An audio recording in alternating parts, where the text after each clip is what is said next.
Le président du Front de l'opposition pour l'alternance, FOPA, a donné récemment un point de presse au cours duquel il a appelé ses amis des partis alliés à l'unité à l'orée des échéances électorales qui pointent à l'horizon. Frédéric Yenda-Moukoula, Chrislin Maïnda de notre rédaction. Moment de réflexion et de partage en vue de rendre pérennes les idéaux de feu le président Pierre Mamboundou. Voici qui est au cœur de la première convention nationale du mouvement des jeunes UPGistes. Nous, à l'UPG,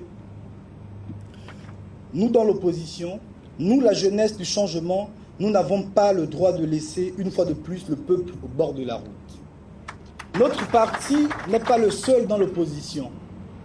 Mais je dois à la vérité de dire qu'il est le seul en situation d'incarner le changement, tant son détachement avec la politique de l'échec de ces 50 dernières années est total. Une dynamique des jeunes UPGistes qui voient le soutien des jeunes du Parti écologiste français Les Verts et du représentant des jeunes du Parti socialiste français. Il est si simple de se dire que finalement on ne peut rien faire, de se dire que tout a toujours été comme cela et que tout va continuer comme cela, comme si aucun changement n'était possible. Il est si facile de ne rien dire, de baisser les bras, d'être défaitiste avant même d'avoir mené le combat. C'est si simple. C'est compréhensible, mais c'est si simple. Et pourtant, il y a tant de raisons de se battre.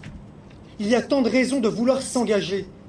Il y a tant d'injustices à combattre et d'inégalités à écraser, à supprimer, à écarter. Société telle qu'elle est et qui ne se résolve pas et ne se restreigne pas à la société telle qu'elle est. 4 jours durant, les jeunes UPGistes plancheront sur des sujets d'envergure, entre autres la place de la biométrie lors de la prochaine élection présidentielle.